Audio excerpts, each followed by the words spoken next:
Normally I begin with a witticism.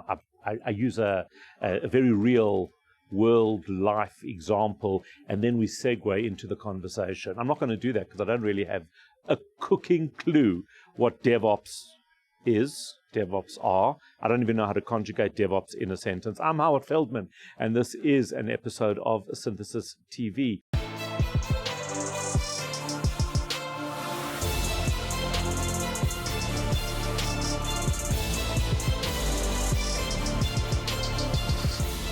This is Synthesis TV, keeping you on the edge of technology and business. Joining me in the office studio today are Paul and Rodney. Welcome, guys. Yeah, thanks, Rodney. Good to be here. The experts. These are the experts on DevOps. Everything you've always wanted to know but were too afraid to ask. Rodney's got this information, and he's not concerned at all about being on TV, on speaking, which is nice, eh? No, How the palms? Yeah. You're right. Yeah, I'm a bit sweaty, but okay, cool. So you know what? We'll help each other through this because I don't know anything about DevOps and you don't know anything about broadcasting, right? So it's perfect. Yeah, it's perfect. Okay, let's begin with that. Rodney, in one sentence, what is DevOps? So that's a bit of a loaded question. You see, this is why we'll never get DevOps, to it. So there's this old saying, if you ask 100 people what DevOps is, you'll get 100 different answers. It can't be an old saying because DevOps is like 15 minutes old. So old it's not. Yeah, so it depends on which lens you watch it from or look at it. So if you're looking from an engineer perspective, it is automation, it's predictable outcomes. It is having things being automated, and when you push a button, something happens. If you look at more from a business perspective, you're looking for quality products. Like you have the expectation of quality that comes out the end. There is security. There is cost monitoring. There's all these type of things that gets built into these pipelines that basically help the business run more efficiently and getting a good quality product out at the end of the day. So DevOps is essentially a system. It's a couple of systems linked together to give you a predictable outcome. Couple of systems linked together to give you a predictable. Is it repeatable? Yes, that's the biggest. And that's the value, right? That's the value that you get. It's repeatable. Okay. In the sense that it's not just a technical solution; it's a people solution as well.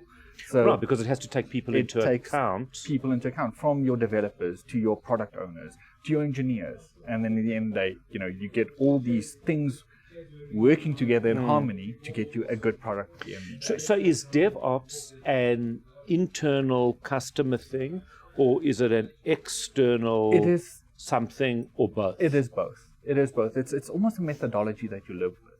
It's a ethos that basically, that you conform to as a business, where there's processes being set in place that you follow that give you that predictable quality, best practice outcome every time.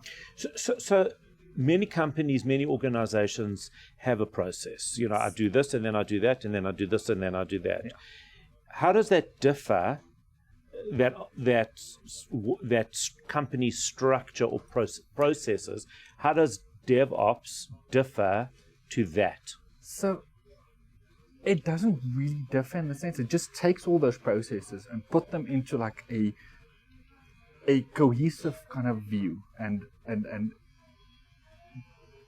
how can I say, process that it runs through automatically. So there's not okay. So it's taking the natural processes of a business and automating those pieces. Got it. So what it's really doing, how it is really driving massively speed in organization to deploy, and importantly consistency. So if we look at organizations today, some of the big challenge they have, right, is about how quickly they can get value to market, right?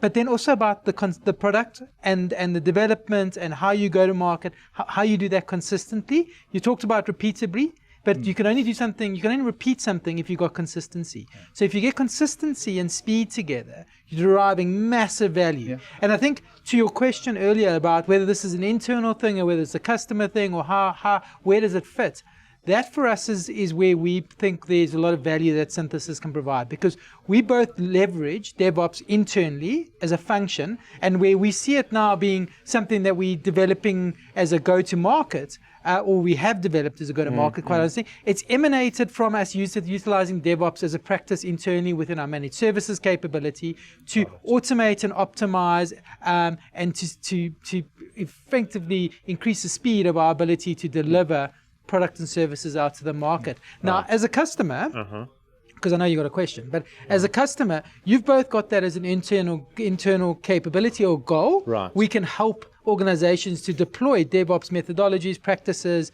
models to help them deliver faster, quicker, and more consistently. As an internal organization, we're helping our own teams to be able to deliver services, products, capabilities quicker to the market. But then in between that, there's ability where we deliver this through a platform where customers can leverage the kind of patterns that we've developed and execute things far quicker than they ever did before. So we can do it quicker, cheaper, and more consistently. Yeah. So I read a book, I think it was The Power of Habit by Charles Duhigg, and he speaks about when we learn to drive a car. We get into the car, we think, close the door, check your rear view mirror, put my foot on the brake, the other on the clutch, and we go through these processes, and it takes an enormous amount of conscious brain power to go through that process. But as we become a little bit more confident with driving, we get into the car, we do what we do, we drive, and we've used no part of our decision-making part of our brain, which means that we've almost freed ourselves to be able to think about something else, talk to somebody, and constant decision-making slows us down, exhausts us, and just doesn't allow for maximum efficiency. So it sounds to me, in a way, that DevOps actually creates a seamless flow of that person getting into the car, putting their car into reverse, and off they go, rather than considering each aspect along the way. Is that a good analogy? I think that's a really good analogy. Yeah, it takes away the complexities that you would have to think about every time of launching a service or deploying a new version, and taking all away those complexities away, and just makes and any 18-year-old can do it. That's it.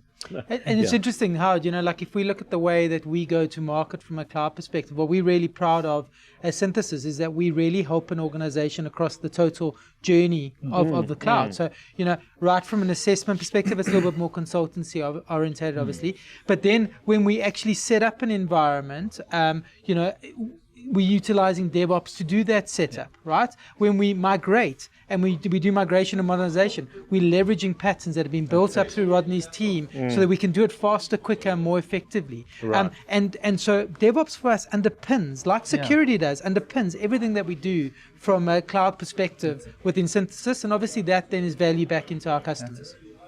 It's very, very interesting. It also forces a customer to understand their own processes, because actually what it's doing is it's underscoring it, because it's actually putting it into, so quite a bit of it is consulting then, in a way, because what we're doing is making them for the first time break up that open the car door, close the car door, lock the car, check your rear view, and once you've done that properly which might take a little bit of time, it becomes seamless. But it's such a good point, and sorry to interrupt, but Rodney's just done a project for one of the large retailers in South Africa, and actually the tech side of this, because when we talk DevOps, often it's a lot about the pipelines and all the technical I'm not stuff. even seeing it being about tech. But actually, it's about business efficiency. But the consulting work that he did with this big retailer was all around that. The principles, the methodologies, the how do you get to a mature, or at least an operational DevOps kind of capability.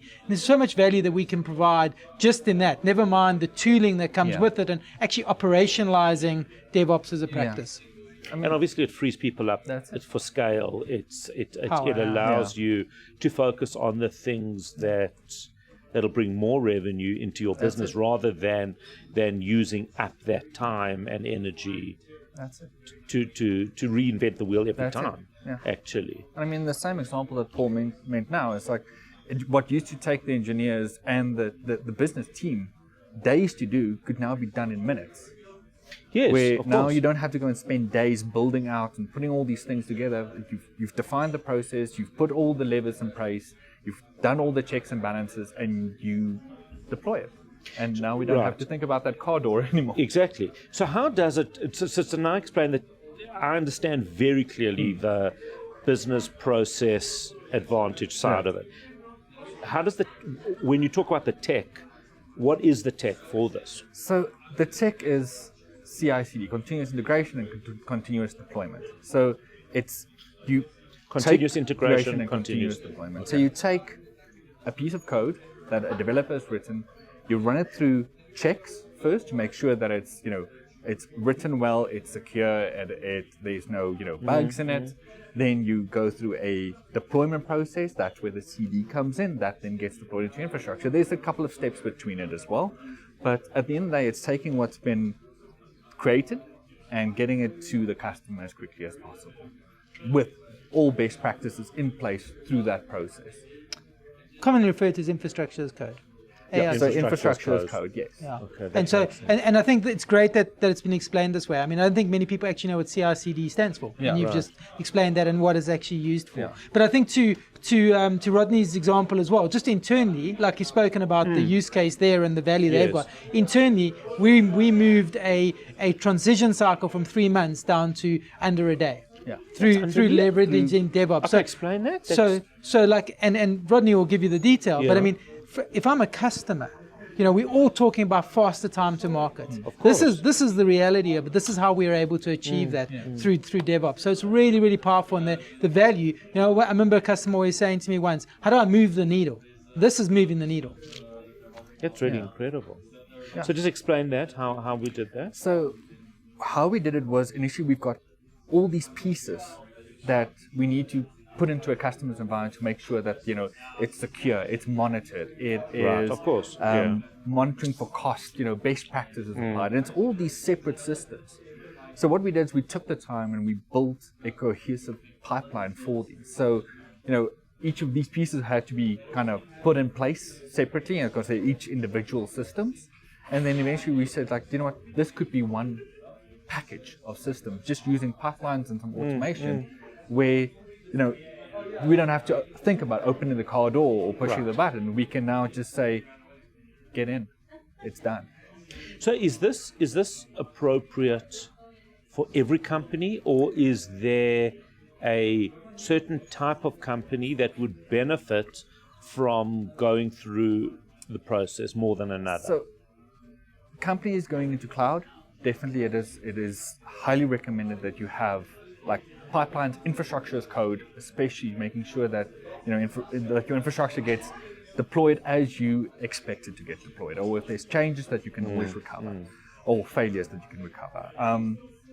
Any size business, I would say, you can derive value from it, especially from a security and costing perspective. That's where the big thing comes in. It's moving a little bit of the responsibility to the left, because engineers sometimes, the cloud is just the cloud. They want to build great things and they want to get it out as quickly as possible, but they forget that it costs money to deploy resources. And then if you make a mistake, there is security risks to it. I mean, we've seen this year how many security breaches there's been in this country.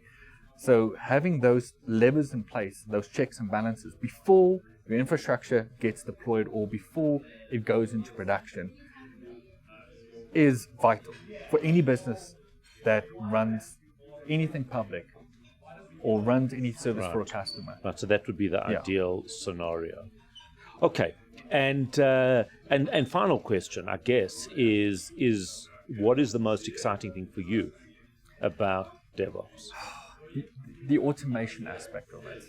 I'm an avid home automation person. Okay. So taking mundane or menial tasks and putting them to a place where you don't even think about them. It's like, you're getting up in the morning, and as soon as you pick up your phone, your coffee machine switches on. All right. That is. But you don't really do that. Do you really do that? What other cool stuff do you do? Like when it gets dark, the sun comes at a certain angle through my doors, it'll close the blinds, things like that. That's amazing. But I mean, DevOps to me is that it's having to not think about the menial things and having predictable outcomes to scenarios or things. It's a little bit of control, I think. It's having the control. I think that's what it is. And the predictability. It's not having to make decisions, and I think that's incredible. That's it. And then leaving you open to think more about how to take things forward more. Take things forward. Absolutely incredible. We do need to leave it there. Paul, Rodney, thank you guys. Yeah. Absolutely fascinating. If you do want to hear more, get hold of us. Leave a message below, or just send us an email, info@synthesis.co.za, and we will get hold of you. You don't need to worry about that. Or go to our website. Go and have a look at some of our information and make contact there. I'm Howard Feldman. This has been an episode of Synthesis TV.